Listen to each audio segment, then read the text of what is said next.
It happened again, didn't it? To you or to someone you love? I know your story. Everyone's situation is different, but the results are usually the same. Let me know if this sounds familiar to you. It was around 11:30 at night. Your spouse had just fallen asleep. You're tired, but something keeps nagging at you, so you decide to get up just to check your email. Or maybe to look on eBay or Craigslist for something that you know you really don't want or need. Then a few minutes later, it happens again. You have no idea how you got there, but you're there. You knew it happened, even though you won't admit it. You have a second of hesitation, but you know it's already too late. 1 hour quickly turns into 2 and then 2 into 3. You know you're going to be tired tomorrow for work, but at this point you just don't care. You know the shame and guilt you're going to feel, the look of pain in your eyes when you look at your loved ones, but it's already too late, isn't it? For some of you, this is a story that happens often. In fact, for some of you, it probably just happened. That's why you're here, right? For others, it hasn't happened to you, but to someone you love, a husband, a boyfriend, your child. Now, from the outside, your situation looks hopeless. From the inside, you feel trapped. You rationalize you're not hurting anyone else but yourself, but deep down, when you tuck your kids into bed and you kiss your spouse goodnight, you know that that's a lie you've been telling yourself and hoping it's going to lessen the pain. You're aching for a change, either for yourself or for a loved one. And that pain is real. It's being felt by millions of people all around the world, yet you still feel completely alone. You're feeling it right now or you wouldn't be here, right? But you're here now. Call it luck, call it destiny, call it whatever you will, but this time is different. This time it can't be a should. It has to be a must. If not, what do you lose?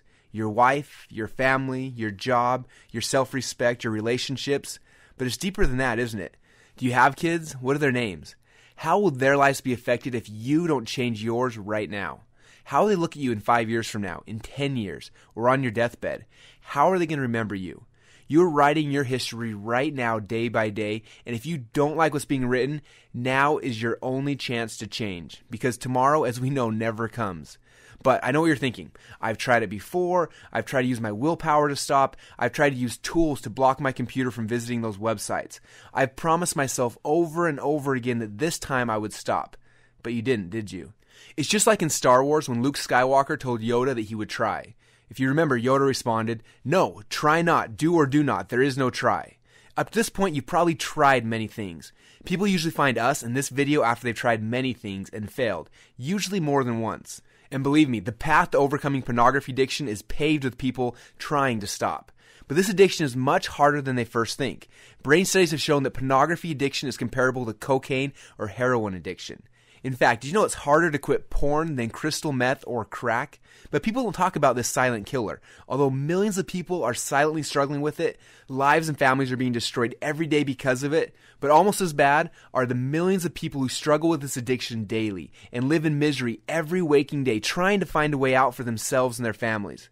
True, they're lucky this addiction hasn't yet strangled their family relationships, even though they are slowly suffocating the love, life, and happiness they should be enjoying. So is there hope? Is there a way back home? Is the light at the end of the tunnel you've been hoped for and silently prayed for really there? Because without that hope, why even try? Why put forth the effort if all there is at the end is heartache for you and your loved ones? Especially when you've tried this before and you failed. But what if there is a light? And what if that light wasn't just a temporary solution that would last a week or a month or a year, but that light was complete freedom? A way to break out of the chains of this addiction forever. A way to finally be able to look in the mirror and to be able to smile back at yourself. No more hanging your head in shame or guilt. No more sneaking back into bed hours past when you should have been asleep. No more erasing your browser history or making up stories about what you've been doing, but having absolute confidence that you not only had overcome your addiction, not only had you conquered it, but you had stared your fear in the face and stepped up against all odds and you had earned your freedom. Because like Mel Gibson said in Braveheart, they may take our lives, but they will never take our freedom.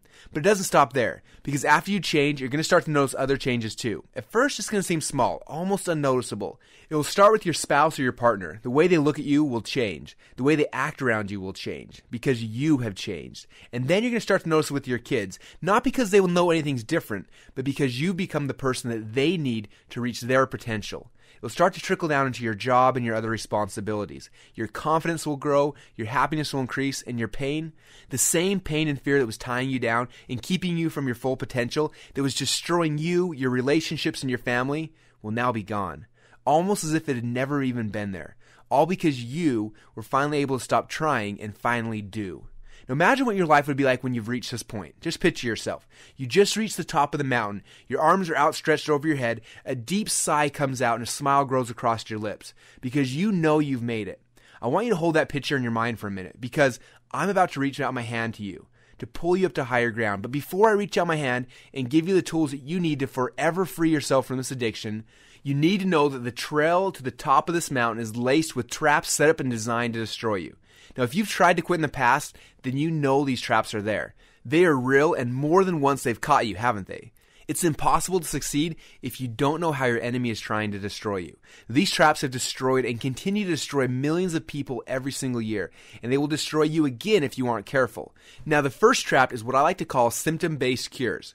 If you've ever been to a traditional counselor or tried any other programs online, you've probably been confronted with this trap and lost.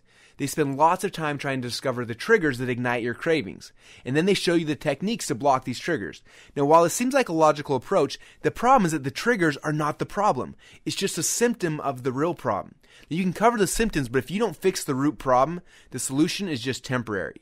You probably felt the effects of this trap before. You rely on your very own willpower, which in turn starts to build up pressure. You normally start seeing some short-term success until one day you slip, and you quickly start spiraling downwards again into a very dark abyss that's worse than the place you originally started. Depression and embarrassment set in as you start to realize that you couldn't do it again.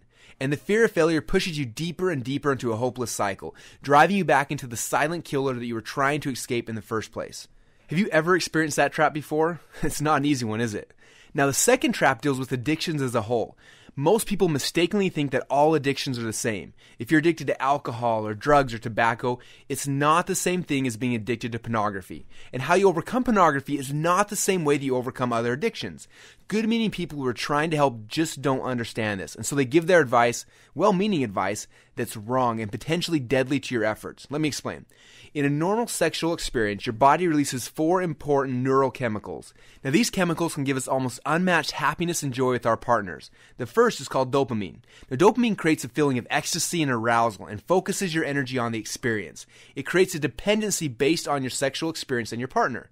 The second neurochemical is called norepinephrine. This chemical has a searing effect to burn the experience into your mind. The third is called oxytocin, which is a bonding chemical. It's the same powerful chemical that bonds a mother with her newborn baby. And the last chemical is called serotonin, which gives you a calm, good feeling after you climaxed. Now, in a normal sexual experiences, these 4 chemicals bond you and your partner together and bring about more happiness and joy than almost anything else you can experience during this life.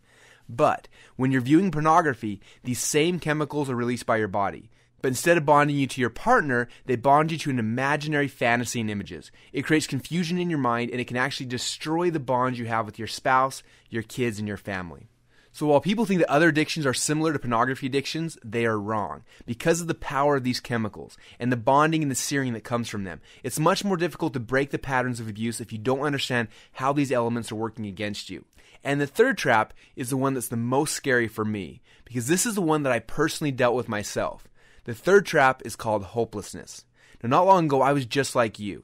The reason why I know what you're going through right now is because your story is my story. Now, I still don't remember how it all started, but I do remember how hopeless I felt. I wanted to be happy for my wife, for my kids. I wanted to give them what they deserved, but every time I tried to step up, I fell back down. It seemed for every step I took forward, I'd fall 2 steps backwards. I tried everything I could think of to stop. Counselors, hypnosis, online training programs, and more. Each of these techniques focused on a part, but none of them was whole. This hopelessness felt like a 1,000-pound barbell on my shoulders. Sure, I could carry it for a while, but eventually the weight kept breaking me down, until one day someone reached out their hand to me. Just like the hand I'm about to offer to you. But this hand, I could tell almost immediately was different. This hand guided me through the traps, led me to the top of the mountain, and pulled me up on top, where I was finally able to celebrate. And not just for a day or a week or a month, but continual celebration with my wife and kids. That is the gift that I want to give to you right now. This is the freedom that I promise you is worth fighting for. So now it's your turn to give you something different, to give you something whole, to give you something that actually works, to show you the hand that finally gave me hope once again. Now, I want to introduce you to the person who helped lift me up to higher ground.